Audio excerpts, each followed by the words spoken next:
नमस्कार दोस्तों, स्वागत है आपका सनातन यात्रा में, जहां हम आपको लेकर चलते हैं भारत और नेपाल के पवित्र तीर्थ स्थलों की दिव्य यात्रा पर। आज हम जा रहे हैं एक ऐसे स्थान पर जहां विष्णु स्वयं शेषनाग पर शयन करते हैं, जहां जल के भीतर छिपा है एक रहस्य। ये है बुढ़ानीलकंठ मंदिर, काठमांडू, नेपाल। तो चलिए शुरू करते हैं हमारी ये आध्यात्मिक यात्रा। बुढ़ानीलकंठ मंदिर नेपाल के काठमांडू जिले में शिवपुरी हिल्स की तलहटी में स्थित है। यह मंदिर नारायण स्थान के नाम से भी जाना जाता है। यहाँ भगवान विष्णु की एक विशाल शयन मुद्रा वाली मूर्ति एक जल कुंड में स्थित है। बुढ़ानीलकंठ का अर्थ है पुराना नीला गला, और यह सीधे भगवान विष्णु के विराट रूप से जुड़ा हुआ है। ऐतिहासिक रूप से माना जाता है कि यह मूर्ति 7वीं या 8वीं शताब्दी की है और इसे लिच्छवी वंश के राजा विष्णुगुप्त ने बनवाया था।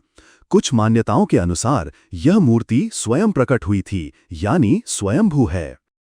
स्थानीय लोक कथाओं के अनुसार बुढ़ानीलकंठ मंदिर के जल कुंड में स्थित भगवान विष्णु की प्रतिमा के पास जल में ही भगवान शिव की एक दर्पण जैसी छवि दिखाई देती है, भले ही प्रतिमा आकाश की ओर मुख करके शयन मुद्रा में स्थित हो। ये भी मान्यता है कि यह अद्भुत छवि विशेष रूप से हर साल अगस्त माह में मनाए जाने वाले शिव उत्सव के दौरान ही प्रकट होती है। यह रहस्यपूर्ण छवि भक्तों के लिए अत्यंत चमत्कारी और दिव्य अनुभव मानी जाती है, जो इस स्थान को और भी पवित्र और रहस्यमय बनाती है। कई वर्षों तक ऐसा सुझाव दिया जाता रहा कि बुढ़ानीलकंठ की यह प्रतिमा जल कुंड में तैरती है। वास्तव में वर्ष 1957 में इस दावे की पुष्टि या खंडन करने के लिए वैज्ञानिक जांच की गई, लेकिन उस समय वैज्ञानिक संसाधनों की सीमित उपलब्धता के कारण कोई ठोस निष्कर्ष नहीं निकल सका। हालांकि प्रतिमा का एक छोटा सा टुकड़ा जांच के लिए लिया गया, जिससे यह पुष्टि हुई कि यह मूर्ति सिलिका आधारित पत्थर से बनी है। सबसे रोचक बात यह थी कि इसकी घनत्व यानी डेंसिटी बहुत ही कम पाई गई, जो कि लावा रॉक, ज्वालामुखीय चट्टान जैसी हल्की चट्टानों के समान थी। एक पौराणिक कथा कहती है कि एक किसान दंपत्ति खेत जोत रहे थे, तभी हल धरती से टकराया और वहां से खून बह निकला। जब उन्होंने खुदाई की तो उन्हें विष्णु की यह दिव्य मूर्ति प्राप्त हुई। उस स्थान पर ही यह मंदिर स्थापित किया गया। भगवान विष्णु की यह मूर्ति लगभग 5 मीटर लंबी है और इसे एक जल कुंड में रखा गया है, जिसकी गहराई भी रहस्य बनी हुई है। भगवान विष्णु शेषनाग पर लेटे हुए हैं। उनके सिर के पीछे 7 फन वाले नाग का छत्र बना हुआ है। भगवान की आंखें आधी खुली हैं।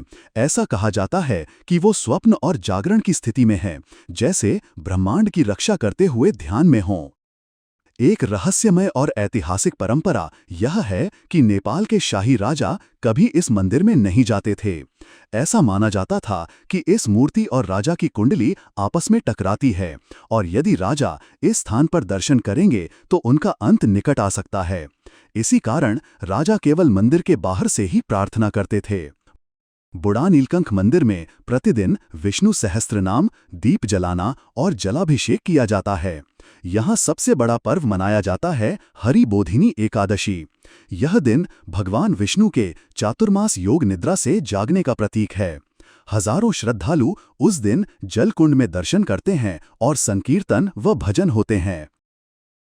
मंदिर का स्थापत्य सरल है, पर इसका वातावरण अत्यंत शांत और ध्यानात्मक होता है। पेड़ों से घिरा यह स्थान मानो तपोभूमि है। चारों ओर पूजा सामग्री, तुलसी के पौधे और जल की मधुर ध्वनि इस स्थान को एक जीवित ध्यान केंद्र बनाती है। बुढ़ानीलकंठ केवल एक मंदिर नहीं, बल्कि आस्था, रहस्य और भक्ति का संगम है। यह स्थान याद दिलाता है कि ईश्वर हर रूप में, हर स्थान में, हर युग में उपस्थित हैं, और उनका ध्यान ही हमारी आत्मा को शांति देता है। बुढ़ानीलकंठ मंदिर हर साल कार्तिक मास की शुक्ल पक्ष की एकादशी तिथि को आयोजित होने वाले हरिबोधिनी एकादशी मेले का प्रमुख स्थल बन जाता है।